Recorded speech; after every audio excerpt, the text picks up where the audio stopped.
So I want to take a few minutes to talk about something that's been coming up a lot lately in my conversations with clients, customers of some of these large cloud software as a service vendors.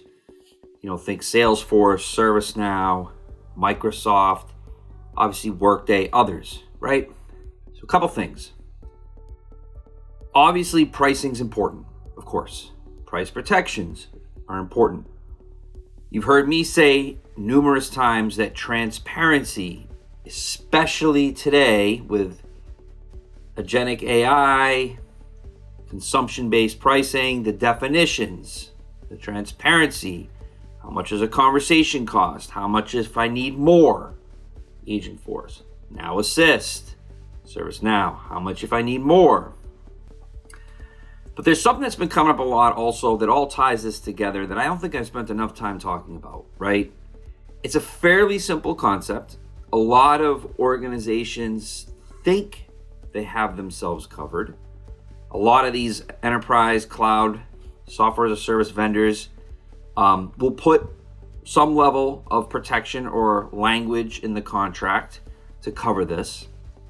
But the problem is that usually for those that have achieved some sort of commitment around flexibility, they don't really have full flexibility. Or better said, they don't have the flexibility they thought they were given. So what do I mean? So exchange rights, swap rights, right? It's a pretty common term. You sign up for these subscriptions, you pay it annually in advance, you do a 3-year term, you are renewing products, you're adding products, you think you understand your forecasted volumes, your forecasted needs and wants over that term, but things change. Business downturn, which unfortunately has affected many customers over the years, or the recent years rather. It could just be a change, right? Change of priority. So that thing you thought you were going to be adopting, not so much. Or you started using something, it's not really doing what you thought it was going to do. Perhaps Agentforce, perhaps moving to customer service management from ServiceNow, perhaps Copilot from Microsoft. You start tasting it, it's not what you thought it was. Now, you're likely not going to have a credit ability, so you can just put your hand up and say, hey, I'd like to take my ball and go home. Let's take that out of my contract, lower my fees. That's likely not going to be the case. Now, with Microsoft, perhaps on a true down on an annual basis, there's some flexibility there, but there's always limitations. But what I'm talking about is simply, hey, I have this that I'm not using, or this amount of volume I'm not using. I have these things I'm interested in that you want me to use. I also have other things that I'm using that I need more of. So can I swap? So here are the issues. Number one, a lot of customers who are trying to activate or call upon this provision are getting hit with a, like, that's not what I expected. And it's typically around 2 to 3 things. The first is this idea that all of your products were part of the pool that you could swap in and out of. So I'm a Salesforce customer. I have Sales Cloud. I have Service Cloud. I have Field Service. I have Tableau. I have MuleSoft. I have Marketing Cloud. I have all these products. I've really filled out that Customer 360.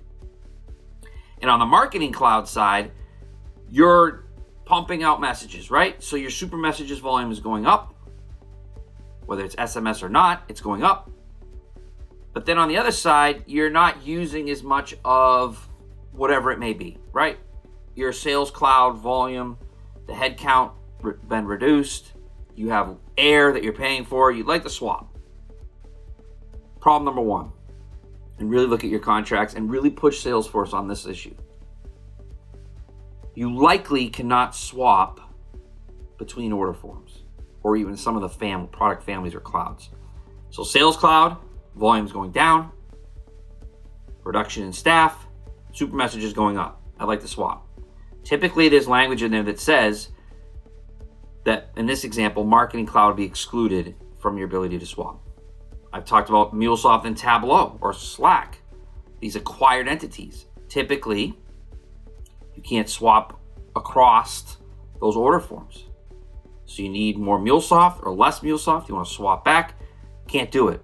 So really get ahead of this, okay? Really get ahead of this. Challenge, in this case, Salesforce, to truly come to you with, hey, look, Customer 360, one Salesforce, I get it. But if the world changes for me, if I'm understanding this correctly, you are not allowing me to swap. So you know I have air on the Sales Cloud example. I'm paying you for air, you know that, and I need more of something else. And you're telling me I got to cut you another check? Come on. The other issue is a lot of these flexibility provisions, sometimes they're not that flexible, don't cover net new products, right? So an example would be, I'll even talk about ServiceNow. So I'm an ITSM, ITOM, and HRSD customer, okay? The world has changed. I'm interested now in CSM, or I'm interested in an upgrade to Pro Plus. Things that they're very interested in, right? Typically, it has to be within your order form. And again, this is not just ServiceNow, Salesforce, others. The product has to actually be in your order form to be able to swap, okay? So that could be a problem. So in other words, let's play this out again. I'm not using all my ITSM in the ServiceNow example, or HRSD, whatever it may be. But yet I'm interested in doing something new. So you're telling me I can't get a reduction in the stuff that you know I'm paying for air, and I got to cut you a new check for something. That doesn't work either. So get ahead of this. Push your vendors to say, look, when I'm asking you for flexibility, exchange rights, swap rights, I not only want it to be across all of the things, different order forms, like I talked about a minute ago, but if there's something new that's on my radar, I'm not saying future products don't even exist right now. I'm saying, here's your menu. I might be interested. I want that to be covered. Third thing, you have to maintain a certain volume and a certain spend, annual contract value. This becomes critically important when it comes time to renew as well. Typically, your renewal protections require you to maintain at a minimum what you were already spending or the products that were already in your portfolio. Right? Now, that's a topic for another day, but it all ties together. This one's really challenging, right? This is all about, they're going to talk about Rev Rec, they're going to talk about all of that. At the end of the day, right, I implore all customers to get ahead and put this issue on the table. They may say no, but when they say no to this, when it comes time to renewal protection time discussions, push harder to allow yourself to lower your volume at renewal while still getting a price cap. So no in term, you can't lower your spend. Okay, don't like it, but you cannot say no twice. When I'm asking you for renewal protection, I need the ability to lower, and then the cap applies to that. Let's not play games. And if your products do what they're supposed to do, and if there's new products, you shouldn't even be worried about artificially keeping me at an ACV 3 or 5 years from now. So again, customers that are in negotiations, look at the fine print. Make sure you're asking very clearly what you need from your vendor. Salesforce, ServiceNow, others, right? Get them to commit to this. Read the fine print when the contracts come in. And for those that are in flight, in an actual relationship, really get ahead of this. Because if you don't have the flexibility that you thought you had, you have to start getting those elevated meetings conditioned and set up appropriately if you're going to have any success to achieve flexibility you thought you had if you didn't.